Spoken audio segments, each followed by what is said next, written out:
Hello everyone, welcome back to the channel. As you know, we are doing the revision course for UPSC CSET 2024. In last video, we started with number system. Today is going to be the second video on number system and we are going to learn about prime numbers and factorization. These two topics we are going to cover in this video, and there will be another video which will be the last video for number system. So let's start with this number system video number 2 and topic number 1, that is prime numbers. So what exactly is prime number? See, a number is a prime number if it is only divisible by 1 or itself. Suppose I take an example, suppose number 12. Is number 12 a prime number? No. Why? Because it is divisible by 2. It is divisible by 3. It is divisible by 4. It is divisible by 6. And it is divisible by 12 itself. And it is also divisible by 1. So 12 cannot be a prime number, because if it is it has been a prime number, then only these two would have been applicable. But since it is divisible by other numbers as well, so it is not a prime number. But on the other hand, 13 is divisible by 1 and 13. Only these two numbers divide 13 and nothing else. So it is a prime number. A prime number is a number which is only divisible by 1 and itself. I hope this is clear. Second thing, you need to learn that under 100 means from 1 to 100, there are total of 25 prime numbers, and these prime numbers you need to remember for the exam, right? Number 2, 3, 5, 7, 13, 17, 19, 23. So these numbers you need to remember by heart. I don't know how you do it. You write it 2-3 times. This will come to you, right? And there was a previous year question as well. They have given a set of numbers and they have asked which one is the odd pair.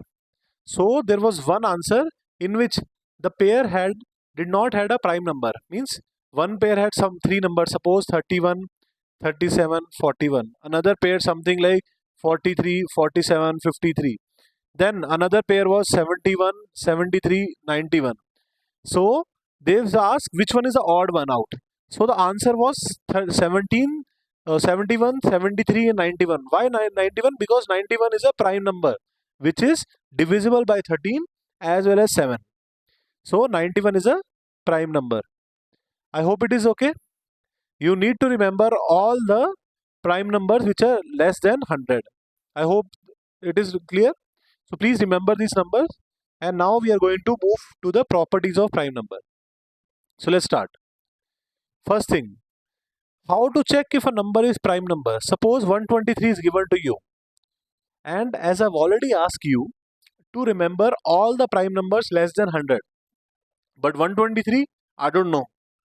So 123, how to check this is a prime number? First thing, check any number if you are able to find. In the last video we have learned about, in this video or the next video maybe, we are going to learn about the divisibility rules. So if you use the divisibility rules, then you can find that this is divisible by 3. Otherwise, there is another way of doing it. First thing you have to do is 123, find a number which is square root of this number. So if you do 123 ka square root, where it will lie? It will lie between, what is the square of 11? So 121. What is the square of 12? 144. So where it is lying? 123 lying between sorry for that, 123 lies between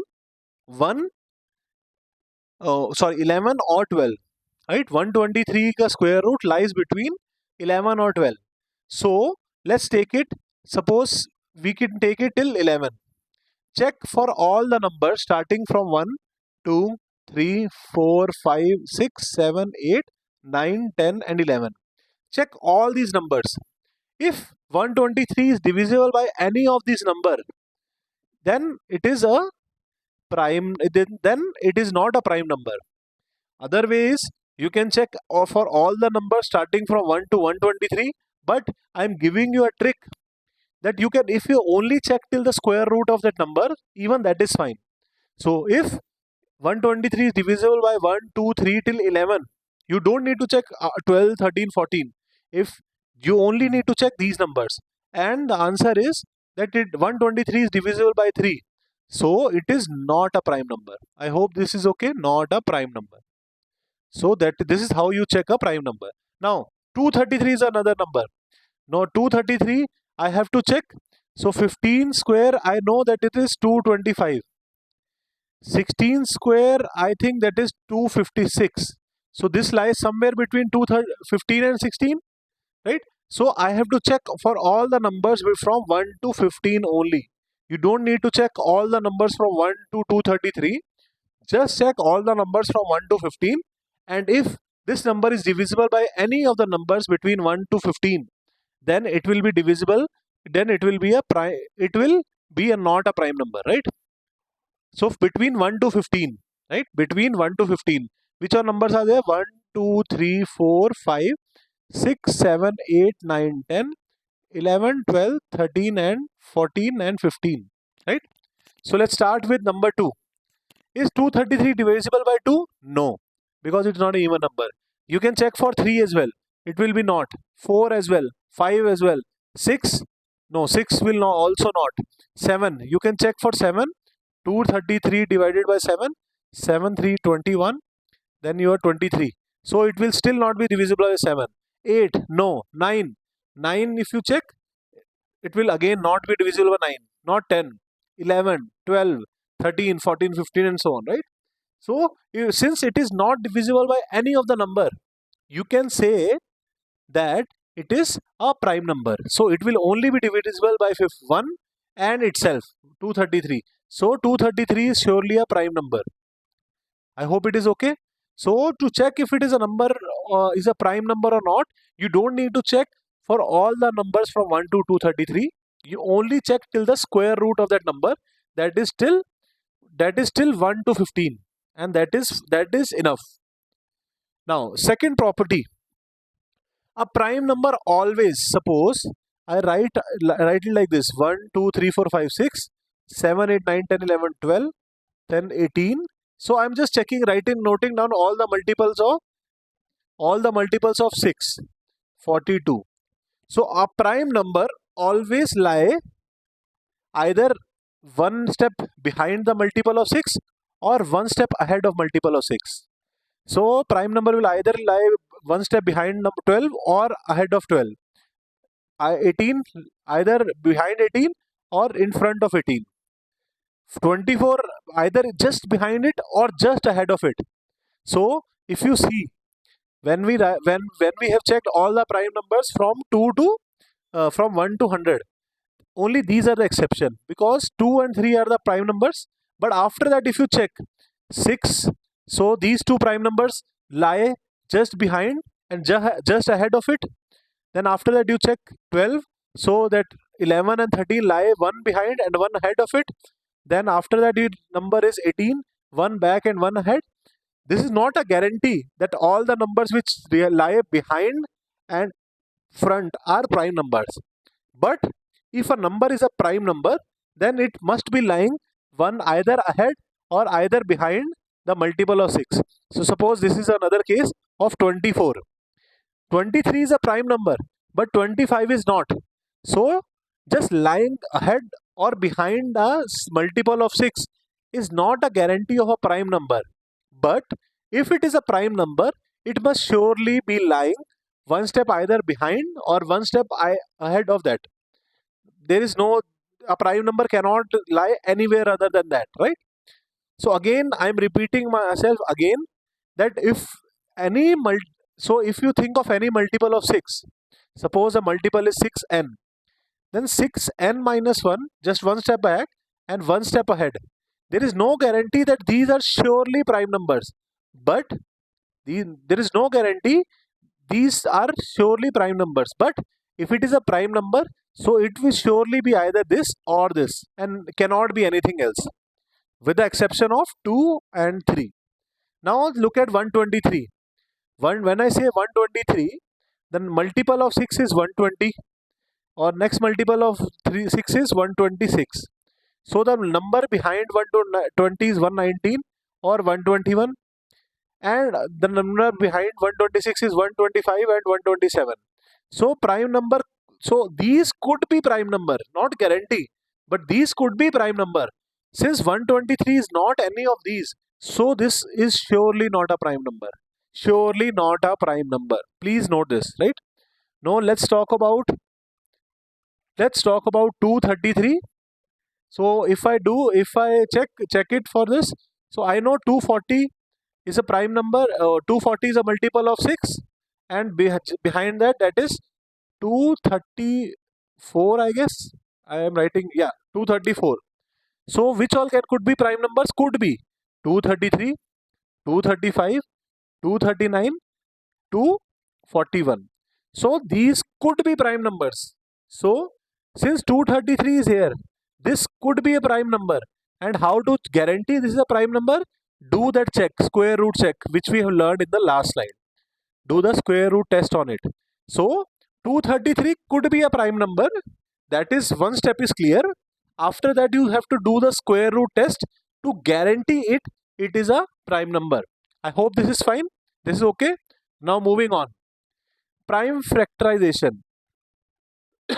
So till now we have learned that a prime number, what is a prime number? Prime number is a number which is divisible by itself or 1. Only two cases are possible. So writing, suppose I say 24, I could write 24 in the form of like this: something multiplies something multiplies something multiplies something. So this is called a factorization. So 24 could be written as 12 into 2. Is it right? 12 into 2. Is it a factorization? Yes. But is it a prime factorization? No. Why? Because these two factors of 24, 12 and 2, these are both of them should be prime number. So 2 is a prime number, that is okay. But what about 12? We have to just divide it further. So 12 could be written as 6 into 2. So now this is also prime, this is also prime, that is fine. But 6 is not a prime number. So we have to split it even more. 3 into 2 into 2 into 2. Are all these prime numbers? Yes. So when the factorization is done in such a way that all the factors are prime number, that is known as a prime factorization. I hope this is clear. Prime factorization. So we just learned that prime factorization look like this: 3 into 2 into 2 into 2. This is the prime factorization of 24. Don't worry, we'll learn about it. Just for now, you understand that prime factorization means that all the factors are prime number. Now, how to do the prime factorization? One way I just showed you, that write 24 into 12 into 2, then split 12 into 6, this 2 into 2, then I split 6 into 3 into 2 into 2 into 2. So this is one way. Another way is this method. Write 24 here. Start with the lowest prime number. What is the lowest prime number? That is 2. So write 2. You are left with 12, right? Then after that, you divide it by 2 again, because 12 is divisible by 2. Then it will 6. Again it could be divisible by 2. Then 3. It is not divisible by 2. Then move to the next prime number, that is 3. So that is fine. So prime factorization will be multiplication of these numbers, that is 2 into 2 into 2 into 3. Or you can write it like this: 2 raised to power 3 multiply 3 raised to power 1. I hope this is clear. This is how you do the prime factorization. Two methods I have already told you. One method is do microscopic splitting, like 12 into 2, then 6 into 2 into 2, and so on. Or other method is, I have already shown you this grid method, that there are two ways of doing the prime factorization. Now, number of divisors. See, what is number of divisors? Number of divisors means 24 could be written in which ways? Which all ways? So 24 could be written like this: 12 into 2. There is another way of writing it: 8 into 3. There is another way: 6 into 4. There is another way: 24 into 1. So there are a lot of ways of writing 24. So how many such divisors are possible? So the answer is, how to calculate the number of divisor. I will show you. First I will give you a formula, then we are going to verify that. What is the prime factorization of 24? 2 raised to power 3 into 3 raised to power 1. The number of divisors will be whatever is the power of 2, make it plus 1. So I am writing it like this. Suppose 2 raised to power n into 3 raised to power m into 5 raised to power o and so on. So number of divisor will be, I am writing it here, n plus 1 into m plus 1 into o plus 1 and so on, right? N plus 1. So whatever is the power of each prime number, you just add 1 to it and then do the multiplication. So in our case, what is the power of 2? 3. So write 3 plus 1. Now multiply. What is the power of 3? 1. So 1 plus 1. So only these two powers are there, 3 and 1. Now 3 plus 1 is 4. 1 plus 1 is 2. So there are total of 8 divisors of 24. There are total of how many divisors of 24? That is total 8. And which all divisors are there of 24? All the divisors of 24 are, suppose this is 24, this is 24, the divisors are 1, 2, 3, 4, 6, 8, 12, 24. So how many divisors are there? Divisors means which all numbers could divide 24 are total. There are 8 divisors. I hope this is clear. Now moving on to the next question. There we just have added another portion in here. I hope this is clear. Prime factorization, the basic is the simplest of all. We are going to do a more advanced question after this slide. But first thing, just this is just an information or your note. What if a pair of number is given to you and you have been asked if these numbers are co-prime, what will your answer be? So a pair of numbers are given to you and they have asked you if these two numbers are co-prime. They will be co-prime if they do not have any other common factor than 1. Any of the common factor than 1. So suppose I write 12. How could I write 12? Do the prime factorization. 1 into 2 into 2 into 3 and about to 32. You could write 32 as 8 4s are 32. So it will be 2 into 2 into 2 into 2 into 2. So which all factors are common between 12 and 32? Lot of them. 2 is a common factor. These two are the common factor. So since other than 1, they have other common factors as well. So these are not co-prime. So co-prime cannot have any other common factor than 1. But if you look at the other case, that is 13 and 21. How could you write 13 and 21? You can only write 13 in one way, 1 into 13. You can write 21 is as 7 into 3. Now, which all common factors are there between these two? Nothing except 1. So they have only common factor they have is 1. So by definition, these are co-prime numbers. I hope this is okay. Co-prime and not a co-prime. Moving on to the next part. Again, coming back to the prime factorization. Now do the prime factorization of 57600. Now tell me, what is the prime factorization of 57600? I know by the grid method it will be little difficult of doing it. 57600. You start with 2. It will be long prime factorization. So there is another way. Now, method number 1. So 57600. Use a trick. Can I write it like this? 576 into 100. Easy. So 576 could be written like 24 into 24 and 100 could be written like 25 into 4. I hope this is clear. Now 24 could be written as 6 4s are 24, means 3 into 2 into 2 into 2. So 2 to the 4, 4 to the 8. So 24 could be written as in this way. Another 24 could be written in form of 3 into 2 into 2 into 2. 25 could be written as 5 into 5. 4 could be written as 2 into 2. I hope this is okay. Now, these are the prime factorization of individual numbers. Now, I need to know the total. So, how many 2 raised to power will be there? 1, 2, 3, 4, 5, 6, 7, 8. So, 2 raised to power 8. How many 3 raised to power will be there? 1 and 2. 2. But how many 5 raised to power will be there? 2. So this is the prime factorization of 57600.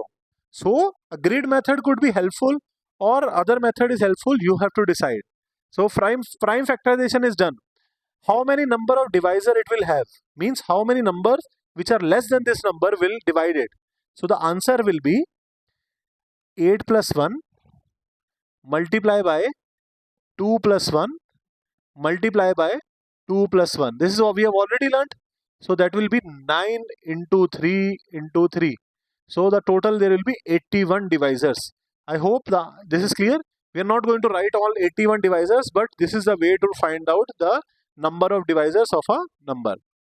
Now, how many of these divisors are even number? Now, how many total divisors it have? It has 81 divisors, right? So the prime factorization of 57600 was 2 raised to power 8, 3 raised to power square and 5 square. Do you remember? I hope you remember this. Now, how many divisors are even and how many of are odd? So out of these 81, how many of them are even and how many of them are odd? So let's start with the odd one. So if we're talking about odd, the maximum power of 2 that is allowed, like if we have 3, 2, 3, 5, where we have 3 square, 5 square and 2 raised to power 8. So I'm only looking at the odd factors, right? Odd divisors. So in all those divisors there will be 0 power of 2. Why? Because if there is even a single 2, that will make the factors as even number. So to make an odd number, you are not allowed to take any 0. You can take as many 3s as you want. You can take as many 5 as you want. But you are not allowed to take any of the zeros, right? So if this is the case, how many divisors are possible? If this is the case, why have we taken this case? Because you are not allowed to have any 2. So if this is the case, you can write as 0 plus 1 multiply 2 plus 1 multiply 2 plus 1. So that is 3 into 3, total of 9 divisors. So out of these, 9 divisors will be odd. Out of 81, 9 are odd. So how many will be even? Even will be 72. Even. I hope this is okay. How did we do about odd one? You are not allowed to use any of the 2. So we assume that it is a 2 raised to power 0 into 3 raised to power square into 5 raised to power square. Then calculate the number of divisors and that is the answer. I hope it is okay. Now moving on to the little difficult one, that is 2 raised to power 8, 3 raised to power square, 5 square. This was the prime factorization. Now let's start with, now find of all the divisors out of 81 which are divisible by 6. So for them to be divisible by 6, I need at least 1 2 and at least 1 3. I need at least 1 2 and at least 1 3. I hope it is okay. I need at least 1 2 and at least 1 3 because that will make this part 6, right? So now if I need what is the maximum power of 2 I have? I can take any power from 0 to 8. That make it 9. This is how we did it. So whenever we doing n plus 1, that means all the numbers from 0 to that power is possible. So for 2, all the powers are possible, that made it 9. For 3, you can take anything 0 to 2. Means there you can take 0, 1 or 2. So that is 3 powers are allowed. So if you take the other one 5, so 5 can take any of the powers 0, either 1 or 2. So that is 3. So these all powers are allowed. But if we are looking at the one that are divisible by 6, you need at least 1 power of 2. So you are not allowed to use 0. You need at least 1. 3. You can only start with either have 1 or 2. Can you have 2? 3 raised to power 0? No. You cannot have 3 raised to power 0. Either you have 3 raised to power 1 or 3 raised to power 2. Whatever you want to choose, but 0 is not allowed. For 5, 0 is still allowed, so 0 and 2. So how many numbers are right now allowed as a power? So you are now allowed as 8 ways here. You are allowed only 2 ways here, and you are allowed here 3 ways. So 8 into 2 into 3, that is 48 ways are there when the divisor or divisor will be divisible by 6. That is how we have calculated all the factors or divisors which will be divisible by 6. Now we'll do the next part, and here you will understand this even better. So 576 is 2 raised to power 8 into 3 square into 5 square. Now, if I need a 10, what do I at least need? I need at least 1 2 or and 1 5 minimum. I could have more than 2, but no 2 and no 5 are not allowed. So earlier I can take from 0 to 8, but now at least I need 1 power of 2. It can go up to 8 power. For 3, I need at least, here we have no restriction, so I'm assuming it could go from 0 to 2. But 5, I have a restriction. I cannot have 5 raised to power 0. I need at least 1 power of 5, and it can go till 2. So how many ways of here? I have total 1 to 8 ways. Here I have 2 ways. 3 ways, and here I have 2 ways. So total of 48 divisors which are divisible by 10. Right? Moving on to a even more difficult one. It's 27. 27 means how many powers of 3 I need? I need powers of 3 into 3 into 3. So I need at least 3 raised to power 3. 3 raised to power 3 is the at least bare minimum I need. So I had 2 raised to power 8, 3 raised to power square, 5 square. 3 square, 5 square, right? Now, what do I need? I need it for divisible by 27. I need 3 3 is 9, 9 3 is 27. So I needed at least 3 powers of 3. But can I have? No, because I'm only allowed to use either 0 power of 3, 1 power of 3, or maximum 2 power of 3. I can never have 3 raised to power 3. So, and no divisor or 0 divisors are possible which are divisible by 27. Why? Because 3 raised to power 3 is not possible at all. So that is why there will be 0 divisors which will be divisible by 27. I hope this is fine. I know this is a little tricky, but if you go back and rewatch it, I've just increased the difficulty with each part. So if you understand one, second one will be easier for you to understand. If you have understood second one, then third will be easier to understand. Right? We have gone step by step. I hope this is clear. Moving on to the next part. Here what do we have? Number of ways of expressing a composite number. What is a composite number? A composite number is a number which is not a prime number. But suppose if it is a prime number, there is only one way of writing prime number, that is 1 into 13. There is no other way. Why? Because the only factors that are possible for a prime number is 1 and itself. So 1 into 13 is the only way of writing it. But if it is a composite number, means non-prime number, how can you write it? I can write it as 1 into 24, or I can write it as 2 into 12, or I could write it as 3 into 8, or I could write it as 4 into 6, or I could write it as, again, just jumble it, 6 into 4, 8 into 3, 12 into 2, and 24 into 1. So there are total of 28 ways of writing 24 as a product of two numbers, right? And then there is a way of calculating how can you write 180 in this form. I know for 24 we had total of 8, right? In how many ways you can write 180? To write 180 could be written this one way, could be 2 into 90. Other way could be 1 into 180. Other way could be 3 into 60, and so on. So this is not a right way to find all the products and then find the answer. The answer is, first step is, do one thing. Do the prime factorization of 180. Prime factorization of 180 will be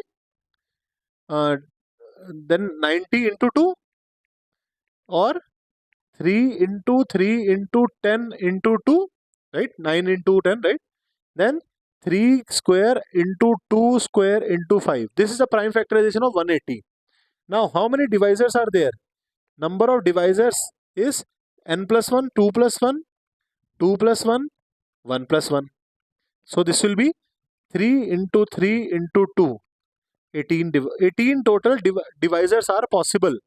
There are total of 18 divisors that are possible. Now, this is done. This is a simple thing.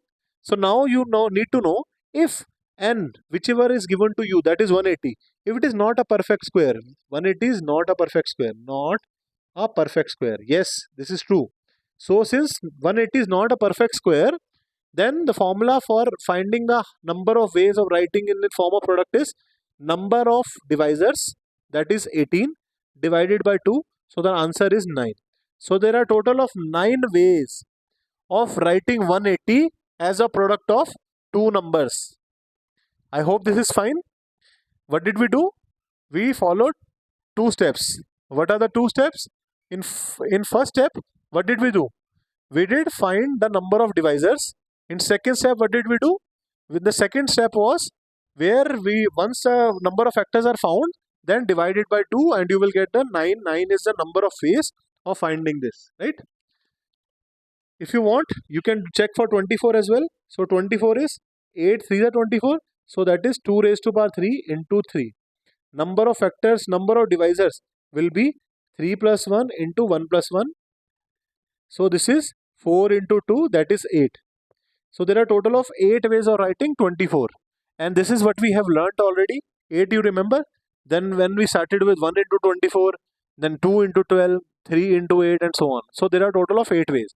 And for writing of 180, you can find them on your own.